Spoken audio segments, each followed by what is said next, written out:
दोस्तों, मैं हूं डॉक्टर CL रावत और मैं एक होम्योपैथिक फिजिशियन हूं। दोस्तों, जो मेरा आज का टॉपिक है वो है एसिडिटी पे।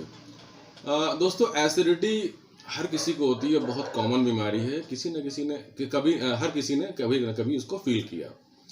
एसिडिटी का दोस्तों जो पेन होता है वो हमारे दोनों चेस्ट के लोअर एंड पे होता है, इस जगह पे होता है। गाल ब्लैडर स्टोन का भी पेन नहीं होता है, कभी कभार लोग कंफ्यूजन हो जाता है। दोस्तों, एसिडिटी का पेन होता क्यों है, इनके दो चीज़ें देख लीजिए, इनकी क्या प्रोसेस है। पहली बात तो डाइजेशन के दौरान हमारे स्टमक में HCl एक एसिड प्रोड्यूस होता है जो कि खाने को पचाता है। अगर किसी भी कारणवश इसका प्रोडक्शन ज़्यादा हो जाए, कभी आपने कुछ ऐसा खा लिया जिससे स्टिमुलेट हो गया एसिड का बनना, तो आपको एसिड का पेन होगा। सॉरी दोस्तों। दूसरा है कि एक बीमारी होती है GERD, गैस्ट्रोओइसोफेगस रिफ्लक्स डिसीज। दोस्तों, इसमें होता है कि हमारे जो फूड पाइप है यानी ओइसोफेगस है, इसके नीचे एक लोअर स्फिंक्टर लगा होता है जिससे हमारा स्टमक की चीज ऊपर नहीं आ पाती। किसी किसी लोगों में जो चेन स्मोकर्स होते हैं या जो डेली अल्कोहल लेते हैं, उनका ये तब धीरे धीरे करके वीक हो जाता है। तो ऐसी कंडीशन में जो उनका एसिड होता है वो ऊपर आता है और उन्हें एक हल्का से जलन महसूस होती है। ये दो कारण हो जाते हैं। अब दोस्तों, ये एसिड प्रोडक्शन ज़्यादा क्यों होता है, इसको देख लेते हैं, इनके क्या कारण है।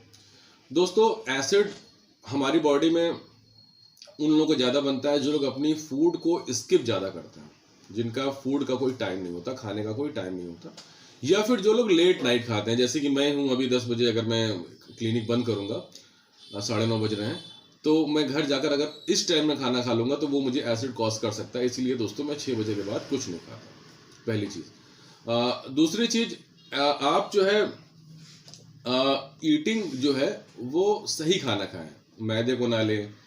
टी, कॉफ़ी और सॉफ्ट ड्रिंक जो लोग ज़्यादा लेते हैं उनको एसिडिटी ज़्यादा देखी गई है। संभावित संभावना है कि उनको एसिडिटी फ्यूचर में कॉज हो जाएगी।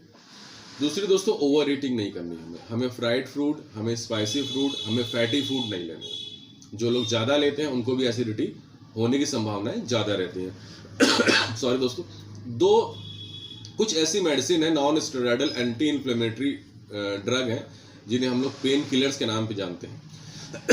सॉरी दोस्तों। वो हमारी बॉडी में एसिडिटी लंबे समय तक चले तो एसिडिटी कॉज करती है। ब्लड प्रेशर की दवाइयाँ, दूसरा है कुछ एंटीबायोटिक्स और एंटी डिप्रेशन की दवाइयाँ।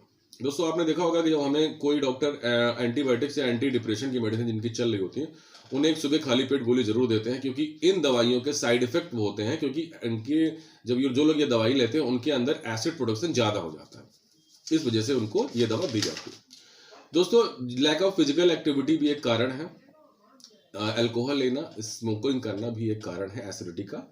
दोस्तों, जो लोग भी एसिडिटी जिनको होती है वो अपना पहले वेट कम कर लें और रात में वो लोग स्पाइसी, फ्राइड और ड्राई फ्रूट ना लें, इससे उनकी एसिडिटी स्टिमुलेट हो सकती है। दोस्तों, अब आते हैं हम लोग एसिडिटी, कुछ ऐसे खाने जो एसिडिटी को ठीक करने में हमें सहायक मिलते हैं। दोस्तों, जो पहला जो खाना है वो कोल्ड मिल्क है, हमें बड़ी फ़ायदा करता है। दूसरा है कोकोनट वाटर। तीसरा दोस्तों है आपका छाछ भी एसिडिटी को कम करने में हमें सहायक मिलती है, ठीक करने में सहायक मिलती है। दोस्तों, 3 इंडियन मसाले हैं, लौंग, अजवाइन और ज़ीरा। इनके रात में इनको भिगो करके सुबेरे इनके पानी को गुनगुना करके आप पी लें, आपको एसिडिटी में बहुत राहत मिलेगी। दोस्तों, पका हुआ बनाना और पपीता, ये आपकी एसिडिटी को ठीक करने में सहायता है। और रात में आप ये सलाद, बनाना और पपीते का सलाद थोड़ा सुबह के टाइम ले सकते हैं। दोस्तों, रात में नहीं ले सकते, आप सलाद ले सकते हैं, आपको बड़ा फायदा होगा। दोस्तों, ल्यूक वार्म वाटर भी आपको फायदा करेगा। ठंडा पानी, बहुत चिल्ड पानी मत पिए आप। दोस्तों, देखा गया है जैगरी यानी कि गुड़ आपको फायदा करता है एसिडिटी को ठीक करने में। दोस्तों, अब ले लेते हैं होम्योपैथिक दवाइयाँ। दोस्तों, होम्योपैथिक दवाइयों में सबसे अच्छी दवा जो है वो है नक्स वोमिका। दोस्तों, नक्स वोमिका जो दवा है वो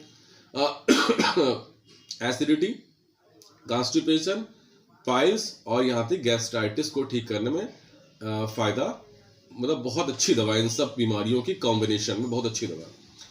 अब दोस्तों, कहते हैं नक्स वोमिका का सिम्टम क्या है एसिडिटी का। दोस्तों, मैं बताता हूँ। नक्स वोमिका का जो पेशेंट होता है उसको आप देखोगे उसकी एसिडिटी सुबह कॉज होती है, उसको सुबह अच्छा नहीं लगता। सुबह जब वो सो के उठता है तो उसको नोजिया रहेगी, उसको उल्टी सी रहेगी, पेट में अजीब सी गड़बड़ाहट, गुड़गुड़ाहट रहेगी।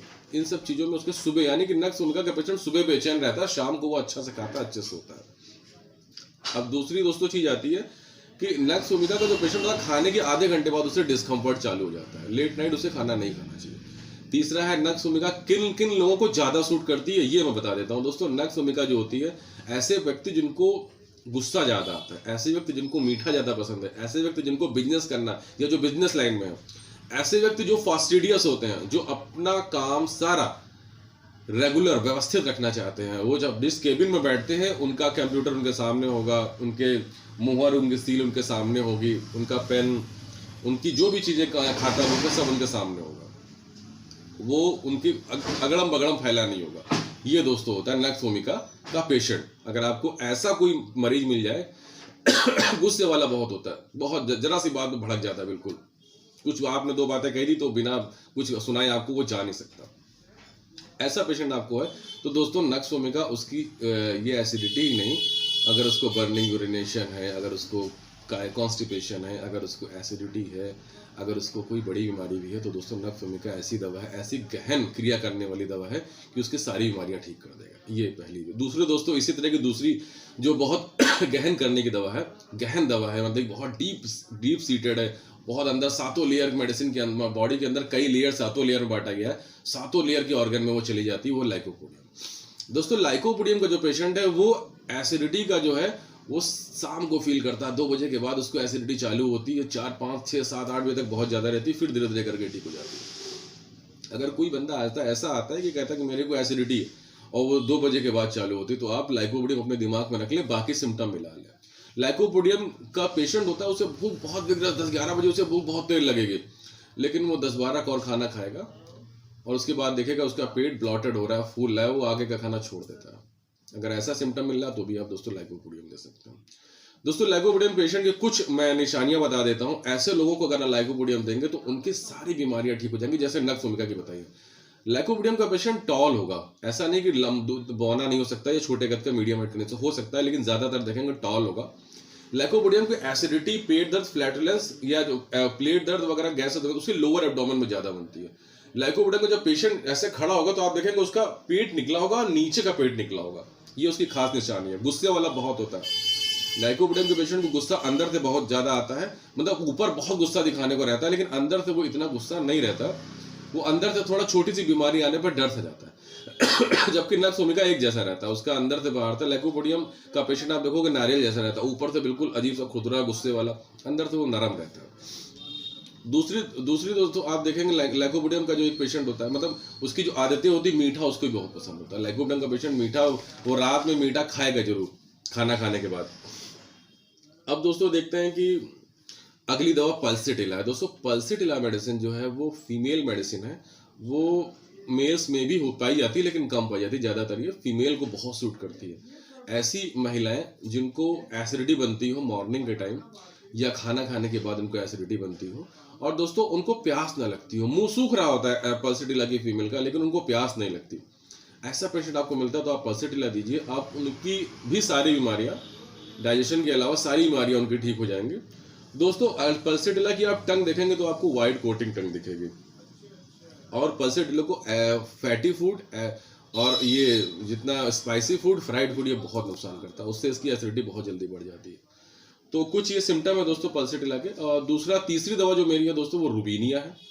रुबीनिया दोस्तों मैं मदर टिंचर में यूज़ करता हूँ। रुबीनिया की बहुत ज़्यादा प्रूविंग नहीं हुई है, मदर टिंचर में जो दवाइयाँ होती हैं उनकी प्रूविंग बहुत ज़्यादा नहीं होती, उनके मेंटल सिम्टम नहीं होते, उनके जो मैंने बताया कि एक फीमेल मेल पर्सन ऐसा होता है वो सब उनके अंदर नहीं होता। मदर टिंचर को आप दीजिए 20-20 बूंद दिन में 3 बार।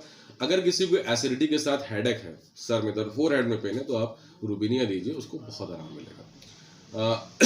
दोस्तों अगली दवा मेरी आयरिस versicolous, यही मैं मदर टिंचर में देता हूँ। दोस्तों आयरिस versicolous का एक बड़ा अच्छा सिम्टम है, उसके पूरी आहार नाल में जलन महसूस होगी, माउथ में उसको सलाइवेशन ज़्यादा महसूस होगी एसिडिटी बनने के समय, तो ऐसे में आप दे सकते हैं।